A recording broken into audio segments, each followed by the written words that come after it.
पत्थर का गोश्त जो हैदराबाद की एक बहुत ही एग्ज़ॉटिक डिश के नाम से मशहूर भी है, मकबूल भी है और हैदराबादी दावतों में बड़ी खाई जाती है। यह पत्थर का गोश्त एक ऐसी नॉवेल्टी है जिसके बारे में ख़ुसूसन हिंदुस्तान के दूसरे शहरों में बिल्कुल भी सुनने को कभी नहीं मिला।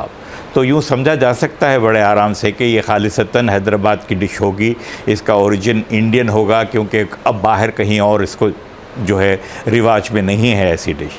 लेकिन गौरतलब बात यह है कि हैदराबाद चूँकि एक मेल्टिंग पॉट रहा है, एक ऐसा गहवारा रहा है जहाँ पर हर तरह की तहज़ीबें आकर जो है मिलती रही हैं और ज़माने दराज से तकरीबन 425 साल तो हैदराबाद को ही हो गए। गोलकुंडे की तारीख़ आप लीजिए कुतुब शाही दौर की, तो और भी पुरानी बात हो जाती, 200 साल पुरानी हो जाती है। तो कुल 600 साढ़े 600 साल की ये जो तहज़ीब है, ये तहज़ीब का जो देन है, उसके अंदर पकवान अनु किस्म के जो है पकवान और उनका इस्तेमाल बहुत ज़्यादा एक शोहरत दे देता है, एक आइडेंटिटी दे देता है अपने आप में। तो वो आइडेंटिटी की एक छोटी सी शिक़ है जिसे हम पत्थर का गोश्त कहते हैं। यहाँ की क्विज़ीन में, हैदराबाद की क्विज़ीन में ये देखने को मिला है, मैंने जितना भी तजुर्बा किया, जितना भी ट्रैवल किया, मैंने जितना भी देखा, उससे मुझे ये देखने को मिला कि चूँकि हैदराबाद एक पुराना शहर है और यहाँ पर मुख्तलिफ़ तहज़ीबें आकर मिलती रहीं, तो यहाँ का क्विज़ीन दूसरी जगहों के बनिस्बत बहुत ज़्यादा ज़ोर पा गया, बहुत ज़्यादा वास्ट हो गया। मिसाल के तौर पर हैदराबाद में ब्रिटिश कंटोनमेंट थी, तो हैदराबादी खानों में बहुत सारे कॉन्टिनेंटल फूड्स भी आ जाते हैं। हैदराबाद में उरूब यानी अहले अरब के बहुत सारे मोहल्ला जात हैं, अब तो बड़ी बड़ी आबादियां हैं उनकी, जो original from Abyssinia, original from Yemen, Muscat, Arabia also में भी, तो हर जगह से जो है लोग आते रहे। फिर ईरानियों का बड़ा आना जाना रहा यहाँ।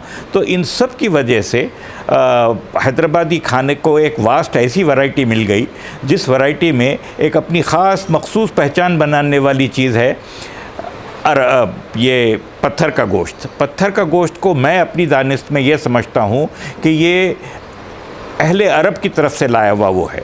इसकी ख़ासियत ये है कि ये एक पत्थर की बड़ी शीट पर जो है बनाया जाता है और उसको नीचे से गर्म करके, तो इसमें उसकी एक अपनी तासीर पैदा होती, इसमें एक अपनी इमीडिएसी को बीट करता है ये।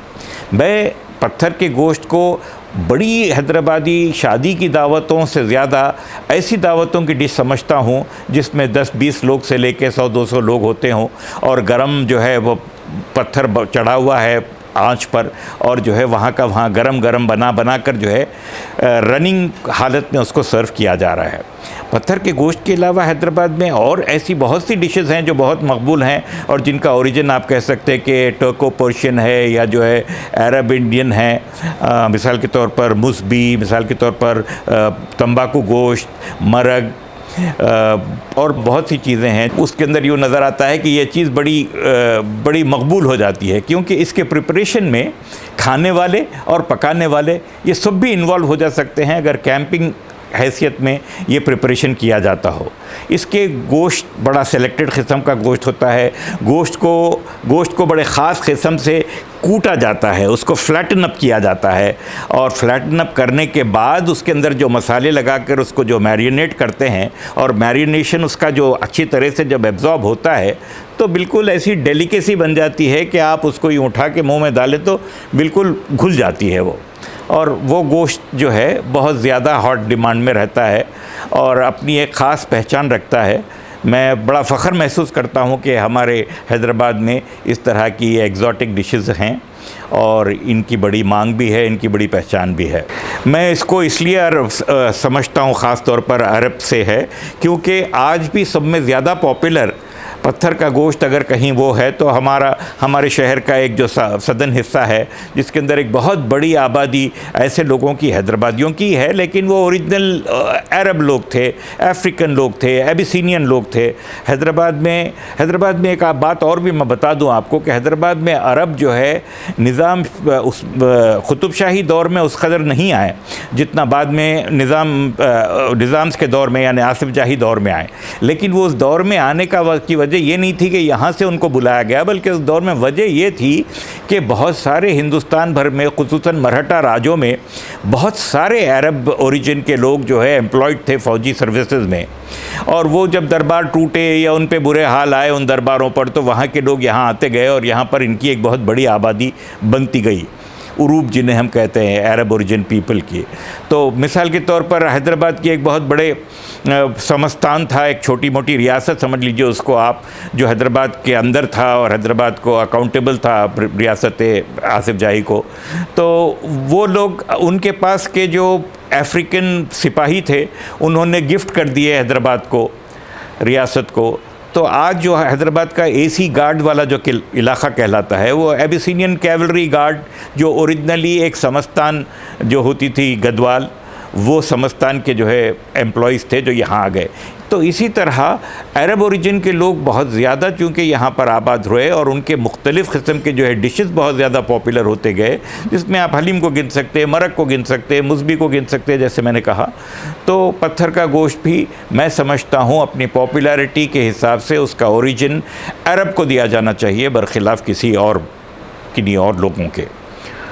और इसकी ख़ास बात ये रहती कि आप अगर, जैसे मैंने कहा, कैंपिंग में भी इस्तेमाल होता है। हैदराबाद में शिकार का रिवाज बड़ा आम था, बड़ी बड़ी पार्टी शिकार के लिए जाती थी और बड़े कई दिन के जो है कैंप हुआ करते थे।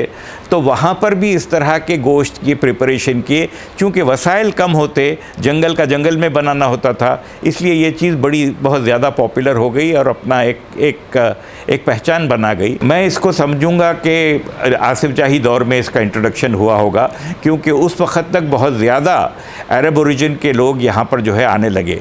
वैसे तो गोलकुंडा एक बहुत बड़ी ट्रेडिंग मार्केट थी, डायमंड्स की सबसे बड़ी मार्केट थी अपने ज़माने में। आज से 400 साल पहले भी चार मीनार के पास का जो इलाका था वो डायमंड्स की सबसे बड़ी मार्केट कहलाता था।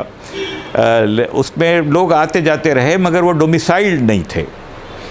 अरब ओरिजिन के लोग बहुत ज़्यादा कसीर तादाद में डोमिसाइल्ड नहीं थे हैदराबाद में। ये बात बिल्कुल सही हो सकती है, क्योंकि एक बार ये चीज़ को रॉयल पैट्रोनेज मिल जाने के बाद चीज़ एकदम पॉपुलर हो जाती है। तो आप कोई भी फील्ड में ले लीजिए कि अगर बादशाह वक्त ने कोई चीज़ को पसंद कर लिया, तो फिर आवाम में भी वो बात परकोलेट हो जाती है और वो भी उसको अपनाने लगते हैं। तो ऐसा हुआ होगा और बहुत पहले हुआ होगा, मेरा मतलब है 150-200 साल पहले से हुआ होगा, तभी जाके ये चीज़ अब इस हाल को पहुंची कि घर घर में आम है, मुख्तलिफ़ क्विज़ीन के मेन्यूज़ में इसको लिस्ट किया जाता है। इस डिश को खुसूसन रमज़ान में, अब रमज़ान में दावतें हो जाती हैं तो वैरायटी के तौर पर कुछ और चीज़ें बना ली जाती हैं, तो उसमें इसको भी ऐड कर लिया जाता होगा। मगर रमज़ान बज़ाते ख़ुद जो है हलीम हरीस का जो है सीज़न है, मैं समझता हूँ, और वो ही सुप्रीम रीन करता है। मगर आम तौर पे ऑल द ईयर राउंड ये चीज़ चलती है और जो है बहुत बड़ी दावतों में मेरा ख़्याल है नहीं, हालांकि बड़े तनूर लगते होंगे। तनूर नहीं बोलूँगा मैं, ये पत्थर की शीट होती है या बड़ा पत्थर होता है, उसमें नीचे आग लगा कर दहकाया जाता है। ये आम तौर पे जो हैदराबादी मसाले हैं या इंडियन मसाले हैं, देखिए याद रखिए कि दुनिया तमाम में मसाले हिंदुस्तान से ही जाया करते थे। तो आप हैदराबाद में इस्तेमाल होने वाले जो मसाले हैं वो हिंदुस्तान की पैदावार हैं और एक ज़माना अब तमाम जो है जाते रहे ये। लेकिन हैदराबादी मसालों में ख़ास तौर पर ऐसी कोई चीज़ नहीं है जो ख़ास इसके लिए मुख्तस हो। आम मसाले, कोरिएंडर पाउडर हुआ, दालचीनी हुई, धनिया हुआ, अदरक लहसुन हुए, पपाई का पेस्ट हुआ या उसकी जगह कोई और सब्स्टिट्यूट हो गया, यही सारी चीज़ें जो हैं। और अच्छी बात ये रहती है कि इसको घी का जो है तड़का लगाया जाते रहता है जब ये फ्राई होते रहते हैं पत्थर पर, उससे उसका टेस्ट भी बढ़ जाता है, उसकी मुलायमत भी जो है बढ़ जाती है और ज़ाहिर है कि बहुत ज़्यादा लजीज हो जाता है ये सब। तो मसाले कोई ख़ास ऐसे नहीं हैं जो यूँ आप कह सकते हैं कि बाहर से मंगा के इस्तेमाल किए जाते हों। ज़ायक़े में फ़र्क तो सबसे पहले बुनियादी तौर पर जो है इंग्रेडिएंट्स की क्वालिटी की वजह से आएगा ही आएगा। वो वैसा गोश्त भी नहीं मिलता, अब वैसे मसाले भी नहीं मिलते, जो है वैसे बावर्ची भी नहीं मिलते। तो मज़ा यकीनी तौर पर डिटेरियोरेट हुआ होगा। आज भी अब लोग पसंद करते हैं, बहुत ज़्यादा वो करते होंगे, लेकिन उतना रिच नहीं बनता ये अब जैसा पहले बना करता था। और उसकी खालिस वजह यह है कि दुनिया तमाम में जैसा एक क्वालिटी का डिग्रेडेशन हुआ है, वो डिग्रेडेशन के बिना पर अगर किसी तरह का डिक्रीज़मेंट हुआ उसके टेस्ट में तो हुआ होगा ओवर द टाइम, मगर जो लोग जिस तरह ग्रो हो रहे हैं, जिस तरह टेस्ट एक्वायर कर रहे हैं, वो तो उसी टेस्ट के आदी हैं।